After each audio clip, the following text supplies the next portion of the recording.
В этом блюде гармонично сочетаются яркие ароматы и свежесть овощей. Картофель, сладкий перец, помидоры, репчатый лук – питательная сочная основа. А чем дополним такой завтрак? Смотрите далее.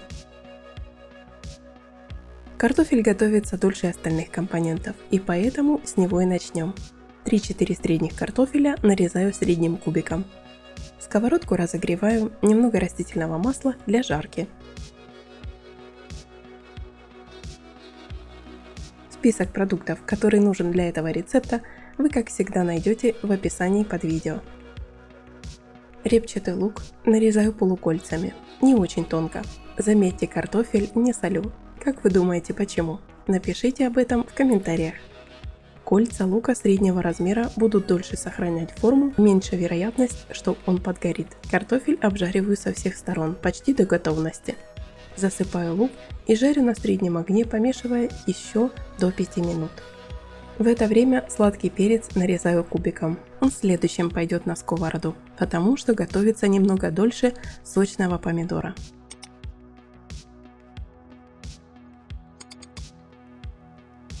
Высыпаю в сковородку и готовлю 2-3 минуты, помешивая.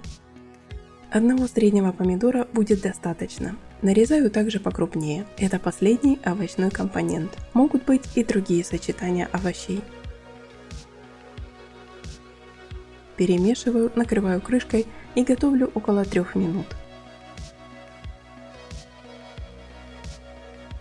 Сковорода 24 см и мне 4 средних яиц будет достаточно. Яйцо перемешиваю, добавляю соль и выливаю в сковородку.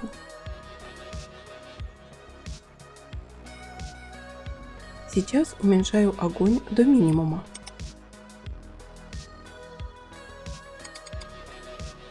Немного вот так подправляю лопаткой, тем самым помогая яичной смеси лучше скрепиться со дном. Натертый на терке твердый сыр. Из зелени я выбираю зеленый лук. Также можно добавить свежий чеснок или заменить на укроп, петрушку, базилик. Кусочки сливочного масла для сочности, ведь мало какой вариант приготовления яиц обходится без такого идеального сочетания. Готовлю под крышкой еще буквально минут 5. Омлет с кабачками, цельная картошка с сыром на сковороде. Уже ждут вас в заставках к этому видео. Подписывайтесь на канал, не пропускайте новые рецепты. Приятного аппетита!